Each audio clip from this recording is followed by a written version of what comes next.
Время новостей на канале Абаза. В студии Марина Будба. Здравствуйте. Сегодня в выпуске.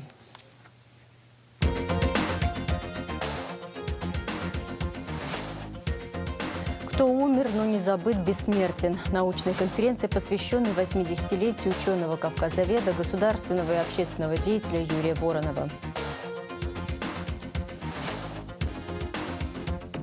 Практика «Основа медицины». Сухумский офис детского фонда ООН передал Министерству здравоохранения наглядные материалы.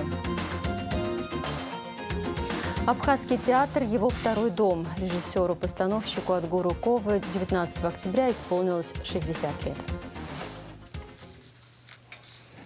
Президент Аслан Бжани рассказал журналистам об итогах рабочей поездки в Москву. За время визита с 8 по 16 октября глава республики встретился с рядом высокопоставленных российских чиновников и обсудил с ними широкий круг вопросов. Главным вопросом стало обсуждение параметров новой программы социально-экономического развития Абхазии до 2025 года, масштабной программы, в которую включены проекты по многим направлениям.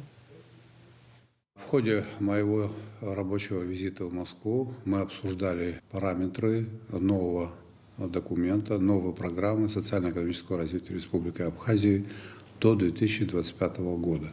Эта программа состоит из нескольких частей. Одна из составных частей этой программы – это мероприятие по осуществлению государственной поддержки отраслей экономики, в частности, малого и среднего бизнеса, сельского хозяйства и промышленности. Вторая часть программы – это финансовая помощь по повышению заработной платы основным категориям бюджетника. Вы, наверное, знаете о том, что такое повышение ежегодно осуществляется. Эту работу необходимо продолжить, и мы вели и ведем переговоры с российской стороной, чтобы выйти в 2025 году на среднюю заработную плату, которая существует в 2021 году в Краснодарском крае. Это около 40 тысяч рублей. Это одна из составных частей данной программы. Третья, составная часть программы – это увеличение параметров инвестиционной программы содействия социально-экономическому развитию. Вы знаете о том, что в год программа предусматривает финансирование в объеме 1 миллиарда 350 миллионов рублей. Мы просим российскую сторону существенным образом увеличить эту цифру. Следующая часть этой программы – создание системы администрирования налогов с применением цифровых технологий. На это тоже требуется существенная сумма денег, но это даст ощутимый экономический эффект в плане администрирования и сбора налоговых и таможенных поступлений. Еще один вопрос, который является составной частью данной программы, это подпрограмма льготного кредитования бизнеса. Льготные кредиты. Такое уже у нас было, такая программа работала несколько лет тому назад. Объем ее – это 1 миллиард 200 миллионов рублей. Сейчас мы ставим перед российской стороной вопрос об существенном увеличении этих параметров. Далее, мы обсуждали вопросы энергетики, вопрос, связанный с реализацией отдельных пунктов дорожной карты. Реализация дорожной карты – это примерно 4,7 миллиарда рублей. Дорожная карта предусматривает ряд мероприятий, в том числе приобретение приборов учета потребления электроэнергии и их установку для всех потребителей. Это около 100 тысяч потребителей в Абхазии. Примерная стоимость 2 миллиарда рублей. И плюс работы, связанные с ремонтом электросетевого хозяйства. Речь не идет о масштабном процессе реконструкции электросетевого хозяйства. Речь идет о том, что в ближайшее время нам необходимо вывести энергетику из состояния кризиса. Вот эти мероприятия позволят сделать так, чтобы энергосистема будет работать в безаварийном режиме. И мы сможем осуществить контроль над потребляемой электроэнергией. На это нужны деньги, и мы об этом российскую сторону просили. А другая часть программы – это мы ставим вопросы перед российской стороной о создании технопарка для тех, кто будет заниматься добычей криптовалюты, с тем, чтобы нашу энергетическую систему освободить от излишней нагрузки. Эта работа идет, мы продвинулись в этом ключе. Окончательные решения должны быть по данному вопросу в октябре, в ноябре. Далее мы с российской стороной, со всеми руководителями, с которыми я встречался, обсуждали отдельные инфраструктурные проекты. Проект реализации запуска Сухумского аэропорта. Мы вышли на уровень подписания договора.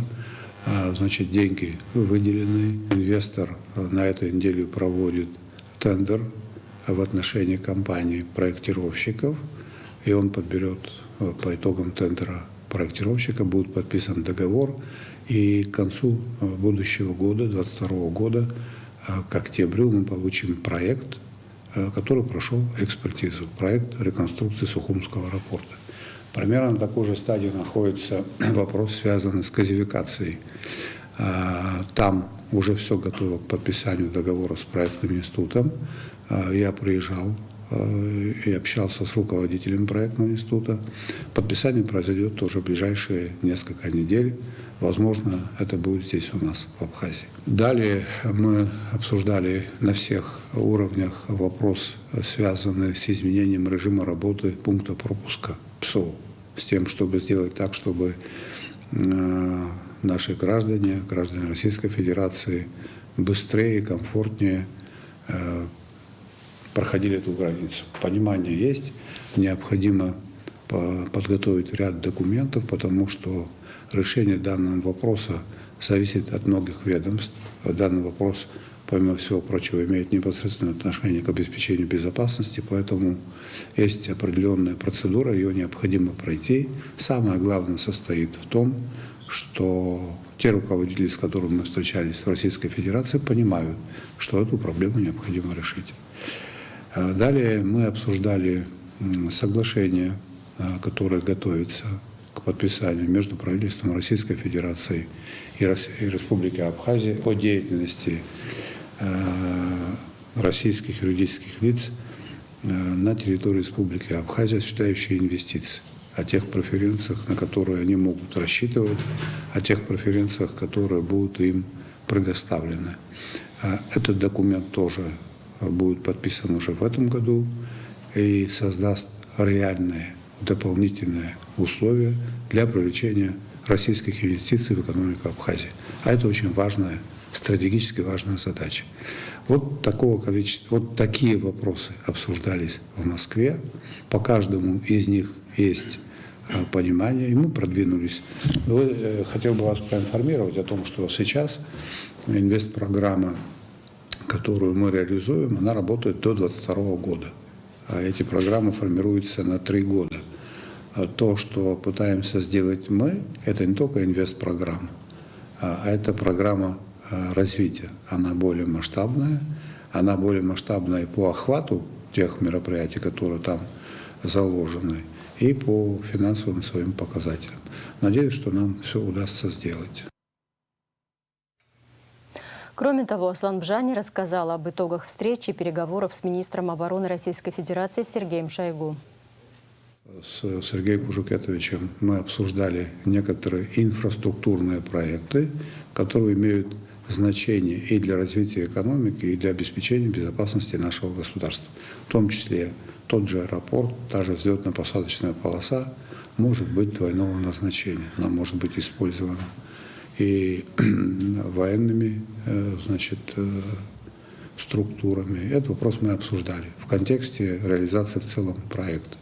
И ряд других инфраструктурных проектов, которые имеют и экономическое значение, и военное, например, строительство автомобильной дороги и ремонт 2 тоннелей в Кодорском ущелье. Вы, наверное, знаете о том, что там дислоцируются российские пограничное управление, российские воинские части, и это имеет отношение к Министерству обороны России тоже. Поэтому мы этот вопрос обсуждали. И далее мы обсуждали вопрос, связанный со строительством или реконструкцией моста через Гумисту. Это тоже имеет значение двойное, потому как это единственный мост, который связывает два берега реки Гумысты, по которым идет интенсивное движение. Нижняя дорога нуждается в капитальном ремонте, она сегодня не функционирует, поэтому верхний мост приобретает особое значение. Вот в связи с этим мы встречались с министром обороны, обсуждали вопросы военного и военно-технического взаимодействия.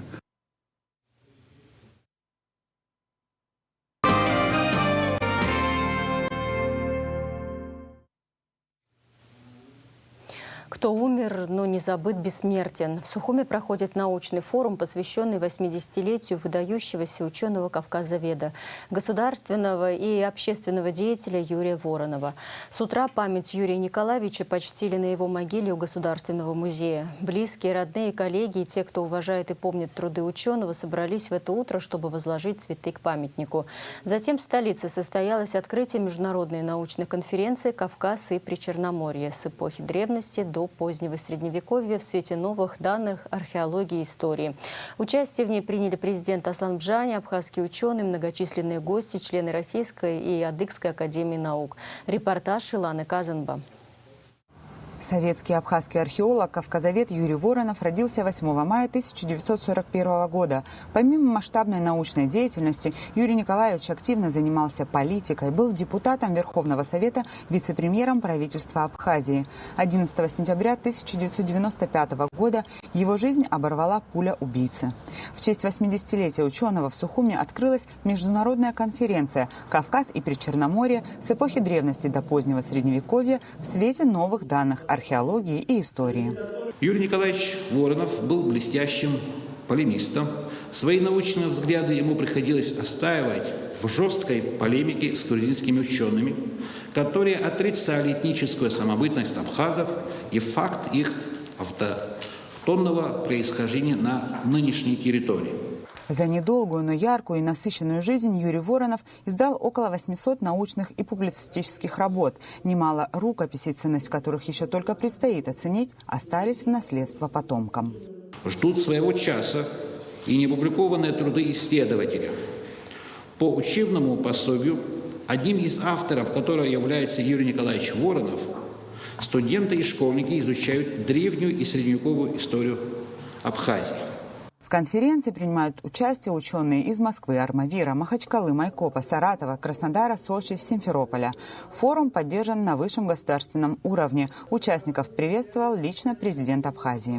Юрий Николаевич был неутомимым исследователем исторического прошлого Абхазии и всего Кавказа, человеком высокого достоинства и чести, посвятившим свою жизнь служению Абхазии и России, с которым был духовно и кровно связан.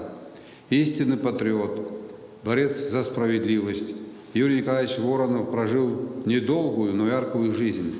Юрий Воронов родился в родовом имении Вороновых в усадьбе Ясочка на территории села Цибельда.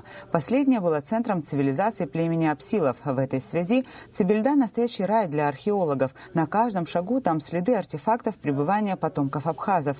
Это и дало возможность маленькому Юрию Воронову уже в 4-летнем возрасте познакомиться с раскопками и ценными историческими находками. И это увлечение превратилось в дело всей его жизни. Еще школьником Юрий познакомился с известными абхазскими археологами Соловьевым и Трапш. И уже тогда стал их активным помощником. Знал, как оказать неотложную скорую помощь разрушавшимся от эрозии почвы, поселениям и погребениям. Это ему очень пригодилось, когда он работал в охране памятников Абхазии, он долго там работал. Он сдал коллекцию из 1000 археологических материалов в Абгосмузей, что сподвигло Трапш начать раскопки цибильумских некрополей. Публике был представлен фильм о Юрии Воронове. Он начинается словами Лао Цзы: «Кто умер, но не забыт, бессмертен». Археолог, доктор исторических наук Анатолий Конторович считает, что это как раз про Юрия Воронова. Ведь его публикации уже несколько десятилетий – настольные книги для многих ученых по всему миру. Свой доклад «Основные тенденции в реализации образа оленя в скифском зверином стиле» он также ассоциирует с научным наследием и образом Юрия Воронова. Тема тут «Благородный олень», а как раз благородство было в полной мере присуще Юрию Николаевичу Воронову. И можно сказать, что это доклад, который говорит об образе, который наиболее соответствует и образу Юрия Николаевича, таким, как он остался в нашей памяти. Ну и, конечно, я, как представитель Московского университета, кафедры археологии, не могу не сказать о том, что первая диссертация Юрия Николаевича Воронова, кандидатская, в 1971 году, была защищена у нас в нашем Совете по археологии и этнографии в Московском университете.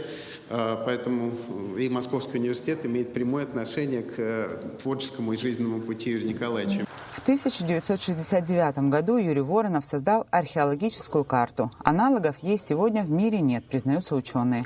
Характерной особенностью Юрия Воронова была разносторонняя развитость. Для археологов он был своим, для скифологов – скифологом. При этом отменно знал палеолит и неолит. Большое количество рукописей он оставил на тему войн и оружия. Юрий Николаевич Воронов посвятил теме вооружения целый ряд работ. И прежде всего работа, конечно, это вооружение 1982 года. Дальше, пожалуйста. Его труды известны, они вышли, к сожалению, почти все самые известные труды, где публиковались материалы цибельгинских некрополей уже после его смерти. Вот. Мы видим книги 2008-2009 годов. Далее, пожалуйста. И известная работа, на которую как бы опирались все абхазские археологи, опирались и советские, и российские археологи. Это, конечно, была работа в советской археологии вооружения воинов Абхазии 4-7 веков нашей эры. Это работа Юрия Николаевича и Николая Константиновича Шинкала. Пленарное заседание длилось около 2 часов. Далее состоялся круглый стол «Сын двух народов» Юрий Воронов, личность, эпоха и историческая память. 20 октября конференция продолжит работу по секциям. Илана Казама, Торник Амичпа, Абаза ТВ. В среду, 20 октября, научная конференция памяти Юрия Воронова продолжит свою работу. К другим темам. Очередное судебное слушание по делу о тройном убийстве на набережной перенесли в связи с неявкой адвоката одного из подсудимых. Также остается невозможным допрос в зале суда свидетеля Зухраба Шенкау. Однако, согласно письму от его сестры, поступившему в канцелярию Верховного суда, Зухраб Шенкау готов дать показания по видеосвязи. Также не явились подсудимые Чкаду, Бганба и Демур Ахалай в связи с нежеланием заразиться коронавирусной инфекцией. Об этом они прислали соответствующее письмо из ВВС СГБ. Напомним, Эрик Чкаду, Беслан Бганба, Аслан Блаб и братья Дато и Демур Ахалай обвиняются в совершении умышленного убийства общеопасным способом Астамура Шамба, Алхаса Авицба и Доминики Акиртава и покушении на убийство Рустама Шамба и Шамиля Авицба, которые были совершены 22 ноября 2019 года в Сухуми на набережной Махаджиров. Они также обвиняются по ряду других статей. Следующее судебное заседание назначено на 21 октября. Запланировано продолжить допрос свидетелей. Верховный суд заключил о наличии в действиях Алмазхана Ардзенба признаков преступления. Судебная коллегия Верховного суда 18 октября удовлетворила представление генерального прокурора Адгура Аграба в отношении депутата парламента Алмазхана Ардзенба.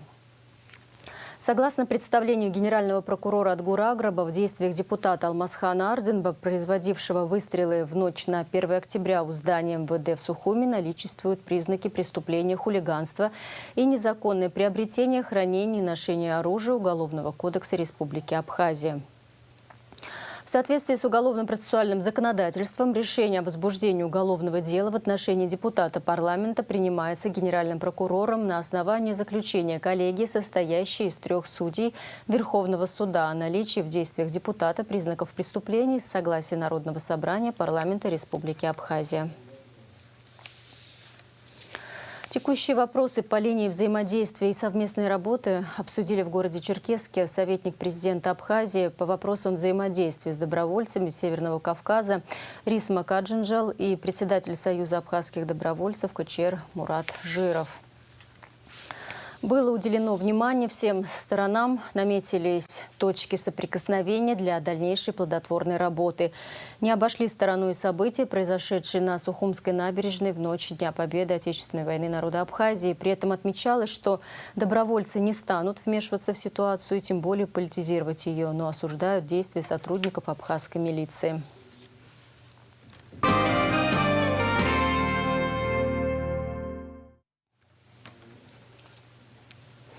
Сейчас об эпидемиологической ситуации. Согласно сообщению оперативного штаба, за 18 октября тестирование на коронавирусную инфекцию проведено у 505 человек. Диагноз подтвержден у 151 из них. За 2 дня в Гудаутской ЦРБ скончались 3 пациента – мужчины 72, 69 и 64 лет. Общее число выявленных заболевших коронавирусом составляет 29 972 человека. Зарегистрировано 434 летальных случаев, выздоровели 24 817 человек. Медицинские специалисты Южного военного округа в мобильном многопрофильном госпитале, развернутом в Сухуме, 18 августа приняли на лечение и консультацию более 1000 жителей Абхазии, заболевших коронавирусной инфекцией, сообщает пресс-служба ЮВО. В данный момент на лечении в стационаре находится 95 человек, им оказывается вся необходимая медицинская помощь.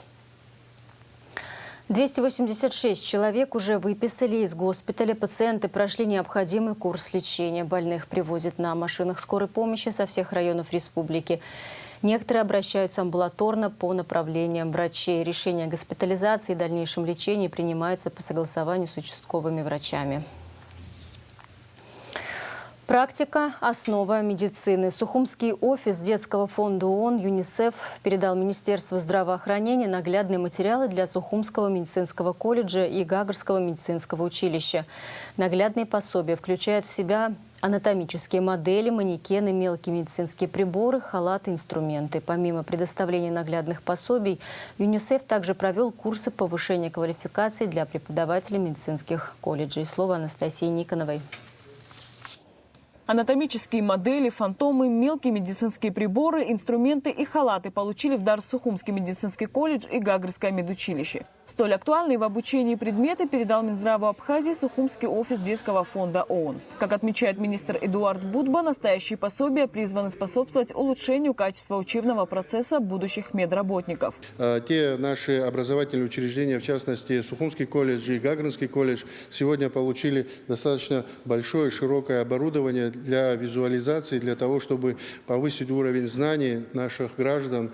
И это будет очень большое дело в будущем, когда они уже сами придут на занятия и будут заниматься не просто по картам каким-то, а по муляжам, и будут практические навыки здесь получать. Вот, я думаю, тот уровень знаний и образования, который будет здесь даваться, он будет в будущем способствовать квалификации наших медицинских работников, в частности, тех специальностей, которые выпускаются на базе Сухумского колледжа и Гагарского колледжа. Пандемия COVID-19 выявила серьезную нехватку ряда специалистов, в их числе детские реаниматологи, отмечает министр здравоохранения. По его словам, уже определен список специальностей, которые будут востребованы в стране в ближайшие годы. Буквально на прошлой неделе было большое совещание, онлайн-совещание с Россотрудничеством. Дополнительно Республике Абхазия выделены 22 квоты по нозологиям. Мы расписали те специальности, которые востребованы в будущем будут в Республике Абхазия. Вы знаете, у нас очень много специалистов того или иного профиля, переизбыток их, поэтому мы сделали акцент на тех специальностях, которые в данном случае республике катастрофически необходимы. Мы испытываем большие сложности с детской реанимацией. У нас в республике один детский реаниматолог. У нас большие сложности с детскими инфекционистами, со взрослыми инфекционистами, с реаниматологами, я уже сказал, с неонатологами. И есть достаточно перечень, который мы озвучили и отправили в Россотрудничество для того, чтобы в будущем наши студенты, которые там будут учиться, они непосредственно получали ту специальность, которая востребована в республике. Практический подход в преподавании имеет особое значение. Переданные наглядные материалы, по убеждению директоров колледжей, будут способствовать получению знаний непосредственно на практике. Такого всего не было, то плакатики, то все такое были, но не сравнить. Далеко не сравнить. Большое спасибо. Это такое большущее подспорье. Огромное спасибо ЮНИСЕФу. Были старые, которые уже ни к чему не пригодны. И правильно было сказано нашим министрам, что дети должны видеть, дети должны работать, дети должны ощущать и щупать. Без этого не бывает. Теоретическая часть – это одно, а практика совсем другое.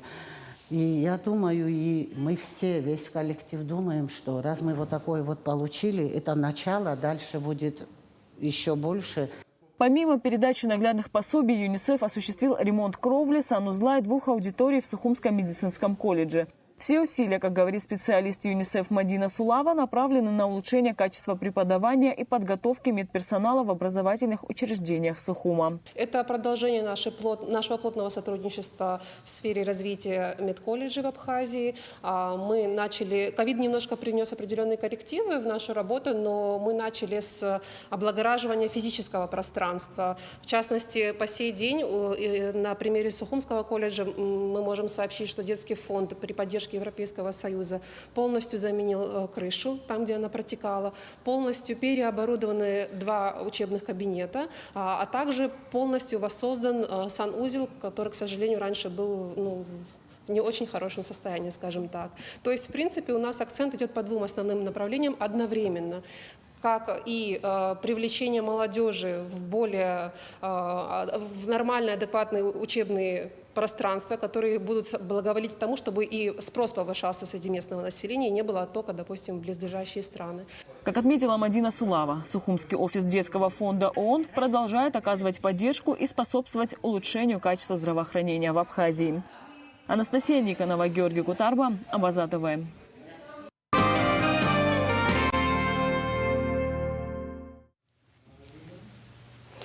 В 2021 году закупочная цена на мандарины и апельсины составляет 21 рубль, а на лимоны – 20 рублей. Кабинет министров Абхазии установил закупочную цену на цитрусовые, рассказал спутник замминистра сельского хозяйства Дмитрий Хагуш. Министр сельского хозяйства Беслан Жопо отметил, что в ведомстве направили письмо российской стороне с предложением установить размер вывозной пошлины цитрусовых в пределах 10% от закупочной стоимости.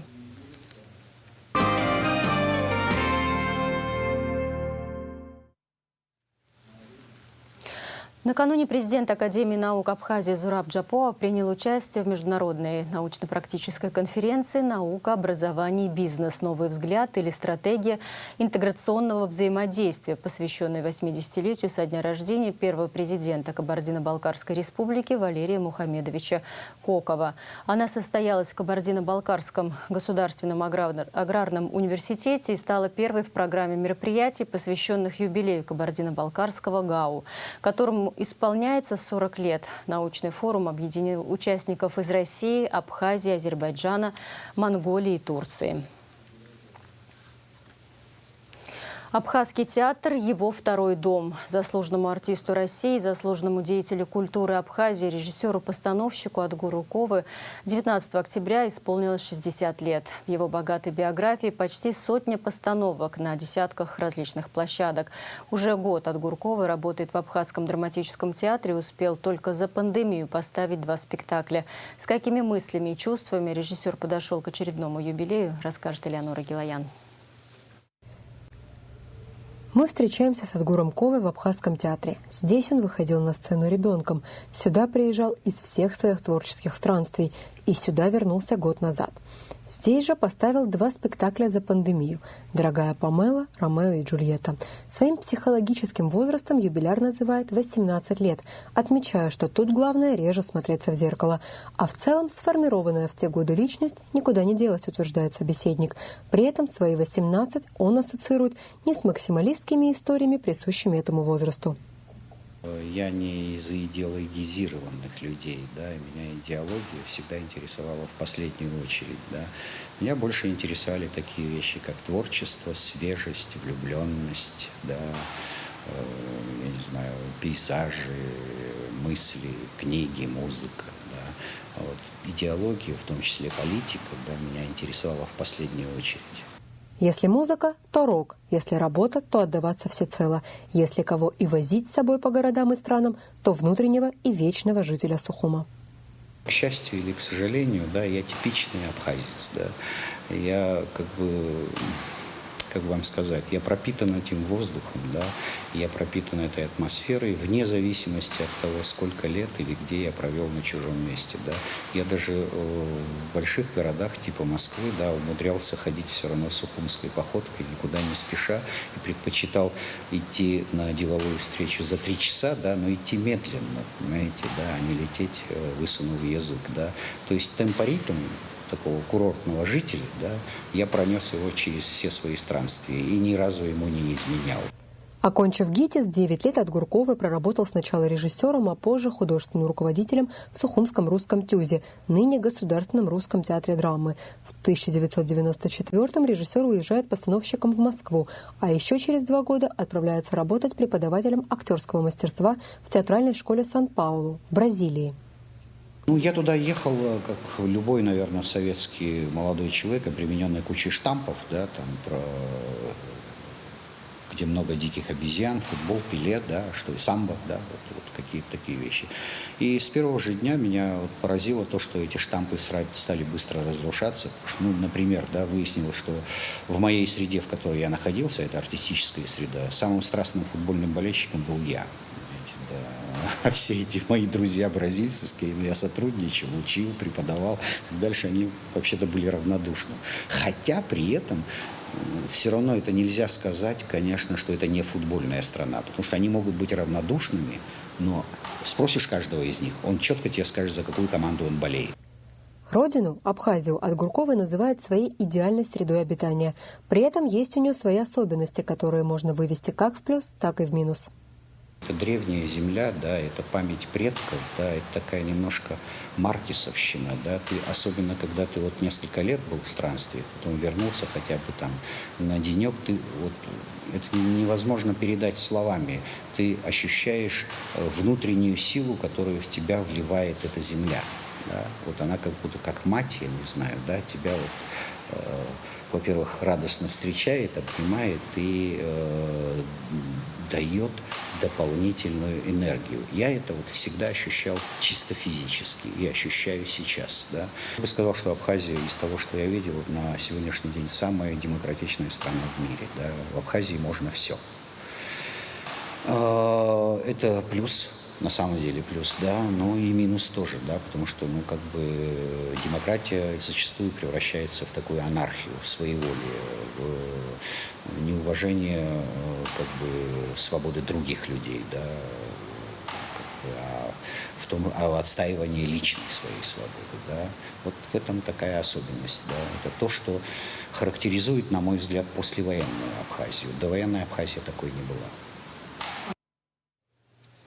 Полную версию специального репортажа, посвященного Адгуру Ковы, смотрите в нашем эфире после выпуска новостей. 19 октября 1942 года родился Вячеслав Облотия, народный артист Абхазии, кинорежиссер, сценарист, член Союза кинематографистов России, кавалер ордена Агдзябша 3-й степени, художественный руководитель и директор киностудии «Абхазфильм», выпускник актерского факультета Тбилисского государственного театрального института. В 1989 году он основал киностудию «Абхазфильм», снял 2 полнометражных фильма по сценарию Даура Зантари «Сувенир» и по собственному сценарию «Колчаруки» по мотивам рассказов Искандера и 5 короткометражных фильмов. Вячеслав Облотия – автор дубляжей на абхазский язык и художественных и мультипликационных фильмов мировой киноклассики. Спорт. В Сухуме стартовал открытый республиканский турнир по мини-футболу среди инвалидов-ампутантов. Кубок Победы, посвященный памяти погибших защитников Абхазии в Отечественной войне народа Абхазии. В турнире принимают участие 6 команд: Кузбасс, Кемерово, Динамо Алтай, Барнаул, Ламанас, Грозный, Динамо Монолит, Казань, Махачкала и Апсны, Абхазия. В завершении выпуска прогноз погоды.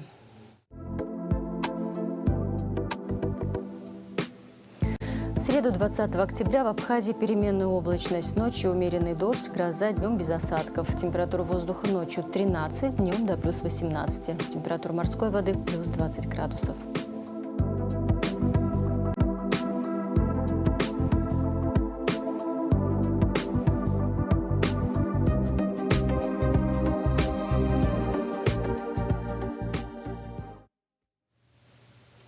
На этом пока все. За развитием событий следите вместе с нами. До встречи.